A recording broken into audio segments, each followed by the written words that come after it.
Bonjour à tous chers abonnés et spectateurs, aujourd'hui sortez vos bérets, vos uniformes et faites vos lits au carré, car on va parler d'armées, mais pas n'importe lesquelles. Dans cette vidéo, j'ai choisi les armées de fiction les plus puissantes, les plus méchantes, les plus organisées, qui peuvent détruire des planètes en quelques secondes et perpétrer des génocides monumentaux avec 1/100000 de leurs troupes. Ah bah oui, assez de positif. La vidéo que j'ai faite récemment, c'était déjà trop et d'ailleurs ça vous a ramolli. Hop là, qu'est-ce que c'est que ces propos recrues? Qu'est-ce que c'est que ces niaiseries mielleuses? Vous croyez où, chez votre maman? À la putain de Japan Expo? C'est l'armée ici, alors faites sans squat, prenez votre fusil réglementaire et allez me trucider ces aliens dégueulasses, sanguinaires et voleurs d'âme en compagnie de 3 millions de vos petits camarades. Bref, vous l'avez compris, dans la plupart des armées que je vais vous présenter, le soldat de base ne compte pas pour grand chose. On s'en fout en fait, parce qu'ici on va s'intéresser à la puissance en tant que telle, à la capacité de destruction de chaque armée. Mais d'ailleurs qu'entends-je par armée? Eh bien par ça, on entend un truc organisé, hiérarchique et assez puissant pour recevoir ce qualificatif.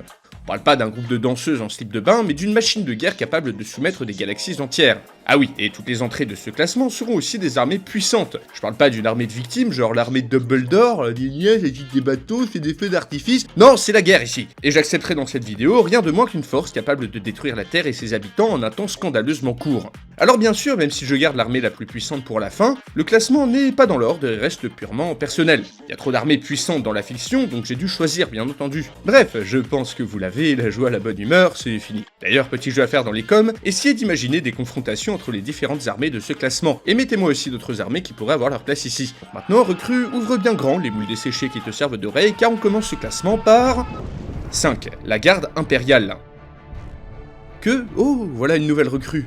Vous sentez le cadavre, vous savez? Eh bien, tant mieux, car vous en serez bientôt un vrai. Bienvenue dans la garde impériale, aussi nommée la Grande Conquérante, le marteau de l'empereur ou le rouleau compresseur, l'armée la plus puissante de la galaxie dans l'univers de Warhammer 40K. Et la moins puissante de ce classement, ça va être marrant, vous allez voir. 40K, c'est l'itération futuriste du célèbre jeu de rôle, un univers où l'humanité s'est étendue sur plus d'1 million de mondes habités au sein d'un grand empire nommé l'Imperium, et est entré en contact avec de multiples races très hostiles qui l'ont poussé à développer ses forces armées dans une proportion stupidement gigantesque. Pour vous faire une idée, le commandement lui-même ne connaît pas avec exactitude le nombre de ses soldats. On parle de plusieurs centaines de milliards de troupes divisées en régiments issus de mondes très divers tout autour de la galaxie. Chaque régiment a sa spécialité. On trouve des troupes motorisées, organisées, désorganisées, qui combattent à pied, en véhicule, voire à cheval. On y trouve des soldats robots, humains ou mutés pour être plus efficaces au combat. En fait, l'Imperium est tellement vaste que chaque secteur galactique dispose de son propre commando autonome, capable de dispatcher à l'envi ses troupes pour défendre une planète,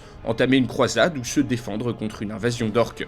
En soi, dans cette armée, sauf si vous appartenez aux quelques unités d'élite, comme les fameux Space Marines, vous êtes véritablement de la chair à canon. Donc après vous être équipé de votre fusil laser standard, vous voilà donc prêt à être embarqué dans des batailles dantesques, impliquant des millions de personnes en même temps, soit contre d'autres humains, soit contre des aliens, le tout supporté par l'immense flotte impériale, elle aussi divisée en de multiples sections et subdivisions et comptant des millions d'engins. Une flotte impériale également capable de perpétrer un exterminatus sur une planète perdue, soit l'anéantissement total de la surface via l'envoi de missiles cycloniques, de lasers ou même de bombes à pandémie tuant toute vie à la surface. Une solution de dernier recours, car la garde impériale va tout d'abord tenter d'envoyer ses hordes de soldats et de véhicules récupérer la planète, en cédant du matériel très puissant qu'elle possède. Artillerie, transport, mortier, lance-missiles. En fait, pensez aux véhicules militaires de notre monde, ajoutez-y 50 tonnes et multipliez la puissance de feu par 10 pour avoir une idée. Par exemple, il suffit de 10 artilleries mobiles, basilisques, pour raser une ville moyenne en quelques heures. Essayez d'y penser quand vous serez dans la première vague d'assaut, dirigée vers une forteresse d'hérétiques, entourée d'une marée humaine d'autres soldats qui, régulièrement, volent par centaines dans les airs lorsque l'artillerie adverse fait mouche. Puis imaginez-vous, avec votre pitoyable fusil laser, arriver enfin à l'objectif pour se retrouver face à un char super lourd Macarius de 175 tonnes, ou une des 30 déclinaisons du char Lehman russe. La plus grande partie de ces blindés sont bien sûr inspirés de tanks qui ont vraiment existé. Par exemple, le char standard de l'Imperium, le Lehman russe, est un mélange du Mark V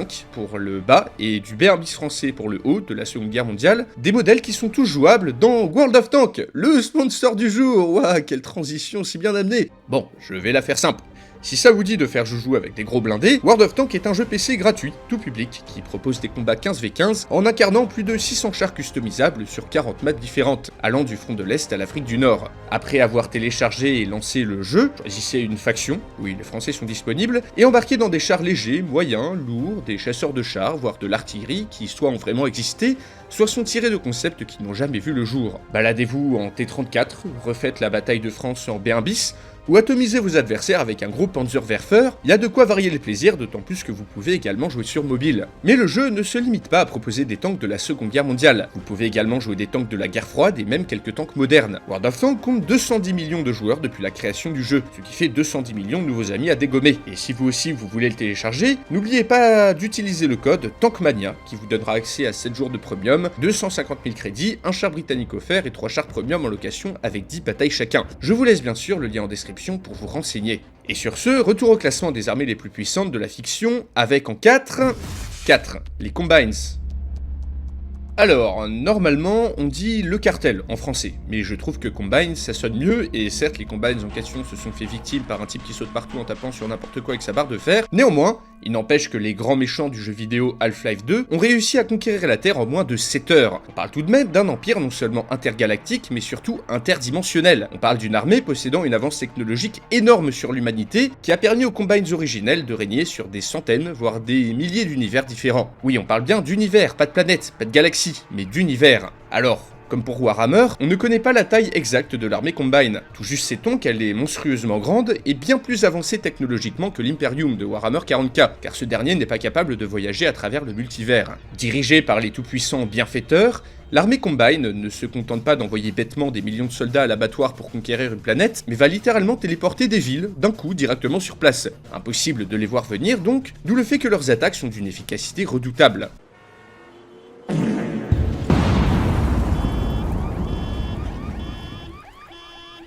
Pour vous donner un exemple, sur Terre, après les incidents de Black Mesa, dans Half-Life 1, d'immenses citadelles apparaissent de nulle part au cœur des grandes villes, remplaçant ce qui s'y trouvait avant, d'où vont sortir des millions de soldats aliens, esclaves ou alliés des Combines, qui immédiatement vont prendre le contrôle des alentours, et ça sur toute la planète. Mais une fois l'invasion terminée, comment les Combines occupent-ils le terrain? Eh bien c'est simple, étant très adaptatifs, ils vont prendre des membres de la race dominante de la planète, les augmenter génétiquement, leur filer un mélange de technologies locales et d'armes futuristes, et ensuite les laisser occuper l'endroit pour en piller les ressources. Tous les Combines que vous butez dans Half-Life 2 ne sont rien d'autre en fait que des humains réduits en esclavage. Et oui, vous sentez moins bien d'un coup là, hein. Et d'ailleurs, de nombreuses races soumises et modifiées par les Combines servent d'armes, comme les Striders par exemple, des espèces de tanks géants sur pattes, qui avant que les Combines ne débarquent chez eux étaient des aliens dotés de conscience, ou encore ces créatures mi-robots, mi-organiques chelous qui servent de bouclier à énergie. Ainsi, la principale force des Combines réside dans leur adaptabilité, en usant de la surprise pour asservir rapidement une planète après l'autre, pour ensuite utiliser des locaux transformés et au cerveau lavé pour soumettre les autres locaux. Et si la résistance est un peu trop forte, si un type fait un peu trop chier avec sa barre de fer à la con, il y a toujours des millions d'aliens mutants prêts à débarquer en un quart de seconde pour filer un coup de main. Peut-être pour ça qu'on n'a jamais eu Half-Life 3 d'ailleurs, car Freeman et Alix se seraient sûrement fait éclater instant à la suite de l'épisode 2. 3. Le parasite.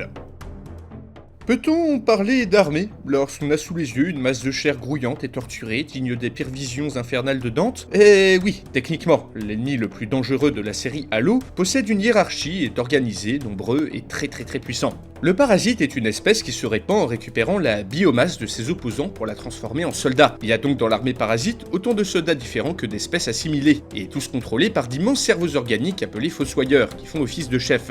Alors le parasite qu'on voit dans la série Halo est un opposant formidable, mais pas invincible. Pourquoi donc le mettre dans ce classement? Car je me base sur le parasite d'avant la série Halo, lorsque dans la mythologie de la saga, une espèce ancienne appelée Forerunners régnait sur l'univers. Une espèce si avancée qu'un seul de ses membres était capable de détruire un continent entier, pour vous donner une idée. Et une espèce qui a combattu le parasite durant des siècles, vitrifié des planètes, détruit des systèmes solaires entiers, et qui malgré toute sa puissance a été obligée de s'auto-détruire pour faire disparaître son horrible opposant. Donc si on juge la valeur d'une armée grâce à ses opposants vaincus, on peut dire que le parasite est extrêmement puissant. Cette armée n'est jamais un cours d'homme, donc il y a de nouveaux individus à infecter. Le parasite peut très bien commencer à contaminer un premier individu via un spore, qui va ensuite en infecter un autre, puis un autre, commençant ainsi une invasion. Plus les infectés sont nombreux, plus le parasite devient intelligent, commençant à créer des cerveaux organiques de plus en plus grands et de plus en plus rapides, qui font office de chef, et qui sont capables au fur et à mesure que l'infection grandit, de rendre le parasite plus puissant et plus organisé, se rendant même capable d'utiliser les technologies ennemies,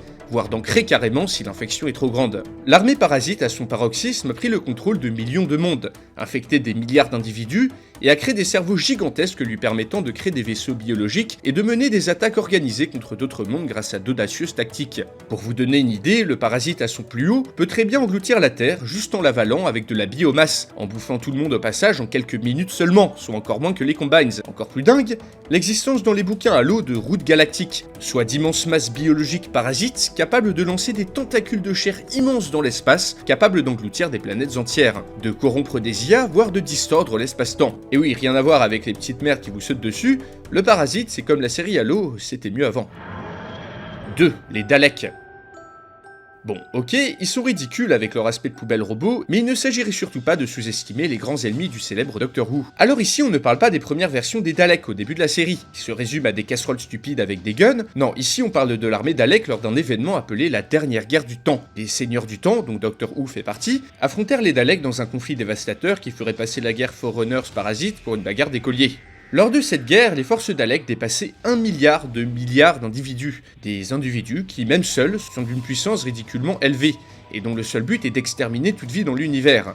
N'ayant pas besoin de sociabiliser ou de se divertir, ne pouvant même pas mourir de vieillesse d'ailleurs, un Dalek n'est destiné qu'à une chose, la guerre. Malgré leur aspect peu pratique, les armures tanks avec lesquelles les Daleks sont fusionnés sont invulnérables à la plupart des projectiles grâce à un champ de force, peuvent se régénérer si touchés, peuvent aller dans l'espace ou sous l'eau, peuvent voler et même utiliser des pouvoirs télékinésiques. Et même si vous réussissiez à trouver leur très rare point faible, sachez qu'un Dalek mort peut tout de même exploser ou relâcher des virus ultramortels dans l'atmosphère. Voilà, en gros les Daleks sont 1 milliard de milliards, sont quasi invulnérables, et tout ça sans parler de leurs vaisseaux spatiaux qui sont chacun capables de détruire plusieurs planètes à la suite en très peu de temps. Déjà, les poubelles robots sont un peu plus crédibles, mais attendez que je vous parle de leur habileté la plus intéressante, le voyage dans le temps. Et oui, si dans l'éventualité très peu probable où vous arriviez à défaire leur armée, les Daleks n'ont qu'à voyager dans le temps pour prévenir votre naissance. Et zou, c'est réglé. Cette technologie est d'ailleurs exploitée de multiples manières par nos amis les poubelles, comme la Reality Bomb, un engin capable de mettre fin à un univers, la Temporal Extinction Device, qui permet de faire disparaître des lignes de temps, voire des événements passés, ou le Time Destructor, qui permet de distordre la réalité temporelle elle-même. Je ne parle pas d'autres dingueries, comme les dimensions de poche transformées en armes, dont j'ai pas compris le fonctionnement mais qui m'ont l'air très dangereuses. Bref, vous l'avez compris, les Daleks exterminent et en ont les moyens. Mais au moins, ils peuvent être tués. Contrairement aux membres de l'armée suivante, qui est... 1. La grande et glorieuse armée de la République démocratique nord-coréenne. Non, je déconne. 1. L'armée des Célestes. Vous voyez Dieu, genre l'entité qui a créé l'univers, qui est omnipotent, omniscient, tout ça.